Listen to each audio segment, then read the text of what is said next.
अस्सलाम वालेकुम viewers, welcome back to my YouTube channel. कैसे हैं आप सब? उम्मीद करती हूँ सब खैरियत से होंगे। तो आज भी मैं हमेशा की तरह आप लोगों के लिए एक बहुत ही क्रिस्पी, क्रंची, मज़ेदार, धुएंधार से आलू और चिकन के स्नैक्स लेकर हाजिर हुई हूँ। स्नैक्स ऊपर से इतने क्रिस्पी और क्रंची होंगे और अंदर से बहुत ही नरम, सॉफ्ट और जूसी होंगे कि खा लेने के बाद आपका दिल खुश हो जाएगा। अफ्तारी की दावतों के लिए, बच्चों के लंच बॉक्स के लिए ये परफेक्ट हैं। और मुझे यकीन है ये रेसिपी आप लोगों को इतनी पसंद आएगी कि इस वीडियो को कंप्लीट देख लेने के बाद आप इसे फ़ौरन बनाना चाहोगे।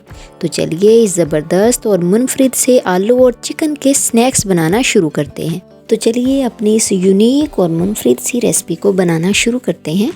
इस रेसिपी को बनाने के लिए सबसे पहले मैंने ले लिए हैं 3 आलू। इनका साइज़ आप देख लें, ये मीडियम साइज़ के आलू मैंने लिए हैं।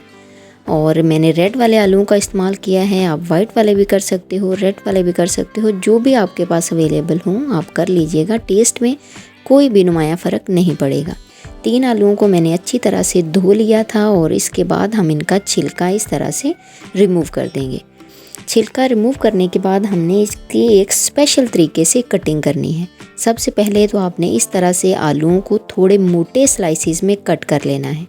जब ये मोटे स्लाइसिस में कट हो जाएंगे तब हमने क्या करना है, एक एक स्लाइस उठाना है और इसको हमने क्यूब्स की शेप दे देनी है।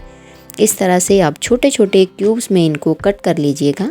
और इसी तरीके को फॉलो करते हुए मैंने अपने सारे आलूओं को क्यूब्स की शेप में कट कर लिया है। अब हमने क्या करना है, इनके अंदर जितना भी स्टार्च है 3 से 4 दफ़ा साफ़ पानी से वो निकाल देना है। और जब पानी बिल्कुल वाइट हो जाएगा तब हम इनको इस्तेमाल करेंगे। इसके बाद ये मेरे पास है तकरीबन 200 ग्राम बोनलेस चिकन। इस रेसिपी में हम हड्डी वाला चिकन इस्तेमाल नहीं करेंगे, बोनलेस का ही इस्तेमाल करेंगे। और इसकी कटिंग भी हमने वैसे ही करनी है जैसे हमने आलूओं की कटिंग की है।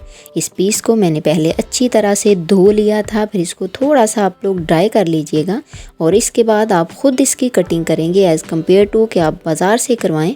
आप ख़ुद करेंगे तो ज़्यादा अच्छे से इसकी कटिंग हो जाएगी। अब हमने क्या करना है, आलू के अंदर से पानी को रिमूव कर देना है, निकाल देना है। और इसके अंदर हम डाल देंगे क्यूब्स में कटा हुआ चिकन जो हमने अभी अभी कट करके रखा हुआ था, इस तरह से। अब इसके अंदर हम डालेंगे 1 tablespoon chilli flakes, half tablespoon इसमें नमक डालेंगे, हाफ़ टेबल स्पून इसमें हम गार्लिक पाउडर डालेंगे और हाफ़ टेबल स्पून ही हम इसमें काली मिर्च का पाउडर ऐड कर देंगे। बस ये 4 चीज़ें डाल देने के बाद हमने इसको अच्छी तरह मिक्स कर देना। अब यहाँ पर मैं एक बाउल में तकरीबन 1 कप के जितना पानी डाल दूँगी और इसके साथ मैं डालूँगी पौना कप के जितना मैदा और 2 टेबलस्पून के जितना कॉर्नफ्लावर।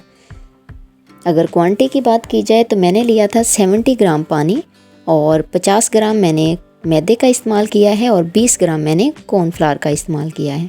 आपने ये हिसाब रखना है कि जितना आपका पानी होना चाहिए और उतना ही आपका मैदा और कॉर्नफ्लावर होना चाहिए, यानी कि दोनों चीज़ों की क्वांटिटी आपकी सेम ही होनी चाहिए। अच्छी तरह इसको मिक्स कर लेंगे और इसके बाद मैं इसमें डालूँगी तकरीबन 2 चुटकी के जितना ज़र्दा कलर। ये ऑप्शनल है लेकिन डालेंगे तो इससे इसकी लुक बहुत अच्छी आएगी, लेकिन टेस्ट में कोई फ़र्क नहीं पड़ेगा।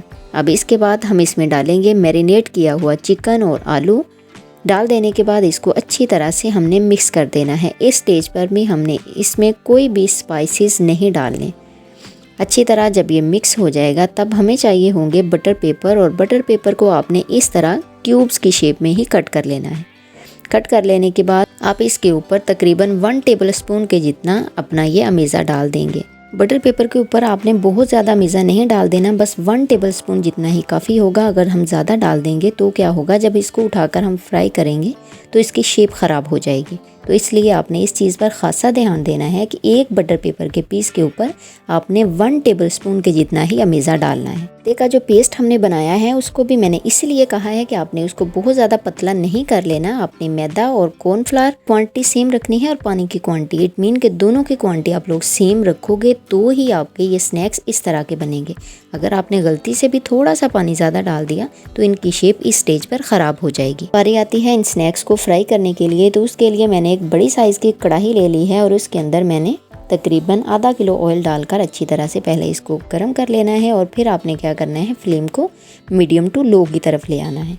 उसके बाद हम अपना एक एक बटर पेपर उठाएंगे और इसके अंदर डालते जाएंगे। इसको हमने हाई फ्लेम पर फ्राई नहीं करना, मीडियम टू लो फ्लेम के दरमियान ही फ्राई करना है। पहले आपने 2 से 3 मिनट एक साइड को फ्राई कर लेना है, फिर आपने 2 से 3 मिनट ही दूसरी साइड को फ्राई कर लेना है। जैसे ही इसका कलर इस तरह से गोल्डन ब्राउन होने लगेगा तो हमने क्या करना है, हमने इनको निकाल कर इसका बटर पेपर उतार देना है। ईज़िली इसका बटर पेपर उतर जाएगा, कोई मुश्किल नहीं आएगी। जैसे ही आप इसको निकालेंगे गर्मा गर्म आपने इसका बटर पेपर रिमूव कर देना है। तो देखें जी कितने ज़बरदस्त और मुनफरिद से स्नैक्स बनकर हमारे तैयार हो गए हैं। बेस्ट है ये इफ्तार के लिए, बेस्ट है ये टी टाइम के लिए, बेस्ट हैं ये बच्चों के लंच बॉक्स के लिए। उम्मीद है ये रेसिपी आपको बहुत पसंद आई होगी। हमेशा की तरह वीडियो पसंद आए तो लाइक कीजिएगा, शेयर कीजिएगा।